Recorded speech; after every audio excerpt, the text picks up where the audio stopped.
Assalamualaikum warahmatullahi wabarakatuh, Miss Citra dan teman-teman kelas Y5D. Kami di sini dari kelompok 4 ingin mempresentasikan tentang atau materi pendekatan, model, metode, dan teknik pembelajaran. Di sini sebelumnya saya ingin mengenalkan kelompok saya terlebih dahulu. Pertama ada Santi Solihah, Novita Liana, Afra Fitriani, dan saya Septia Indah Dwi Sulastri. Untuk pertama yang akan kita bahas itu isi materi. 1. Pendekatan. Pendekatan pembelajaran ialah jalan yang akan ditempuh dan digunakan oleh pendidik untuk memungkinkan siswa belajar sesuai dengan tujuan tertentu. 2. Model. Model pembelajaran adalah suatu rancangan untuk memvisualisasikan pesan agar tercapainya tujuan belajar sebagai pegangan dalam melaksanakan kegiatan pembelajaran. 3. Metode. Metode pembelajaran adalah cara yang digunakan guru pintar untuk mengimplementasikan rencana pembelajaran yang telah disusun dalam bentuk kegiatan nyata dan praktis untuk mencapai tujuan pembelajaran. 4. Teknik. Pendekatan pembelajaran ialah jalan yang akan ditempuh dan digunakan oleh pendidik untuk memungkinkan siswa belajar sesuai dengan tujuan tertentu. Untuk macam-macam pendekatan pembelajaran. 1. Pendekatan kontekstual. Pendekatan pembelajaran dengan inisiatif guru untuk bisa mengembangkan belajar yang bisa dihubungkan dengan kondisi di lingkungan sehari-hari siswa. 2. Pendekatan konstruktivisme. Aktivitas belajar yang memfokuskan pada keikutsertaan dalam pengalaman langsung dalam aktivitas belajar. Konstruktivisme memiliki fokus pada membangun dan penyusunan level pengetahuan dan kreativitas siswa. Selanjutnya, pendekatan kognitif. Pendekatan ini merupakan metode yang bisa memungkinkan siswa untuk memahami dan mengingat informasi penting untuk jangka waktu panjang. Lalu untuk pendekatan deduktif adalah aktivitas berpikir menggunakan logika untuk menyelesaikan masalah dan selanjutnya membuat kesimpulan dari hasil pengumpulan data. Pendekatan induktif. Pendekatan induktif merupakan hasil kesimpulan dari aktivitas berpikir dari elemen dengan karakter khusus. Selanjutnya, pendekatan konsep. Pada pendekatan ini, siswa dibimbing untuk bisa memahami suatu konsep secara mendalam agar siswa terhindar dari miskonsepsi atau kekeliruan konsep. Lalu, pendekatan konsep. Pada pendekatan ini, siswa akan mengimplementasikan beberapa aktivitas yang dipusatkan pada keterampilan proses, diskusi, dan kerjasama. Selanjutnya bisa dilanjutkan oleh teman saya, Afra. Silahkan Kak Afra. Baik, selanjutnya saya Afra Fitriani akan menjelaskan tentang macam-macam model pembelajaran. Di antaranya ada model information processing atau tahap pengolahan informasi, yaitu pengembangannya sebagai berikut. Daya cipta akal siswa, berpikir kritis siswa, penilaian mandiri siswa, dan juga pengembangan serta sosial emosional siswa atau perasaan kemasyarakatan sebagai salah satu fenomena ranah rasa siswa.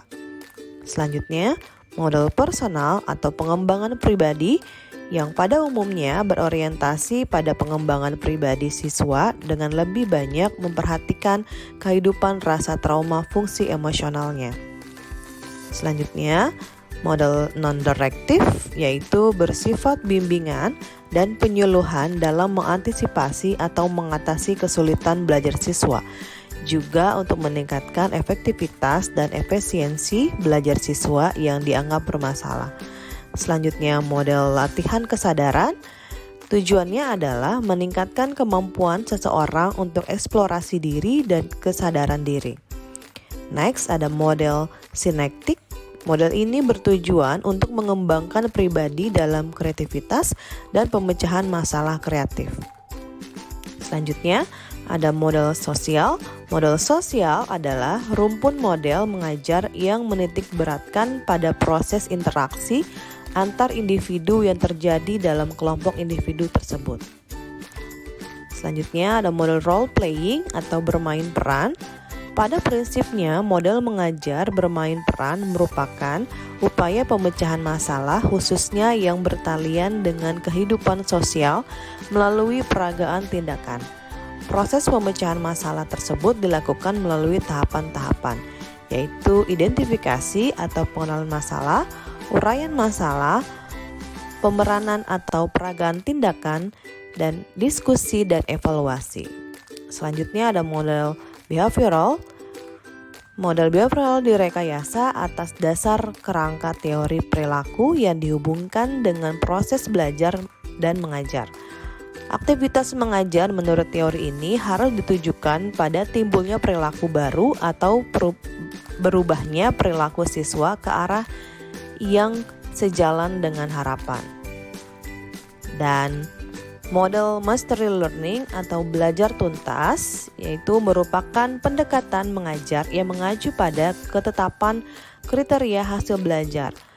Kriteria hasil belajar ini meliputi pengetahuan, konsep, keterampilan, sikap, dan nilai. Tahap-tahap kemajuan atau perkembangan hasil belajar tersebut dipantau dan diukur dengan cara yang berkesinambungan. Baik, terima kasih Kak Afra. Selanjutnya saya akan menyampaikan materi macam-macam metode pembelajaran. Yang pertama ada metode ceramah. Metode ceramah merupakan metode pembelajaran yang dilakukan dengan penyajian materi melalui penjelasan lisan oleh seorang guru kepada siswa lainnya. Yang kedua ada metode tanya jawab. Metode tanya jawab ini adalah cara penyajian pelajaran dalam bentuk pertanyaan yang harus dijawab, terutama dari guru kepada siswa, tetapi dapat pula dari siswa kepada guru. Lalu yang ketiga ada metode diskusi. Metode diskusi salah satu cara mendidik yang berupaya memecahkan masalah yang dihadapi, baik dua orang atau lebih yang masing-masing mengajukan argumentasinya untuk memperkuat pendapat. Lalu yang terakhir ada metode kisah atau cerita. Al-Quran dan Al-Hadis banyak meredaksikan kisah untuk menyampaikan pesan-pesannya, seperti kisah para malaikat, para nabi, umat terkemuka pada zaman dahulu. Dalam kisah itu tersimpan nilai-nilai pedagogis, religius yang memungkinkan siswa mampu meresapinya. Dan selanjutnya akan dilanjutkan oleh Santi Solehah.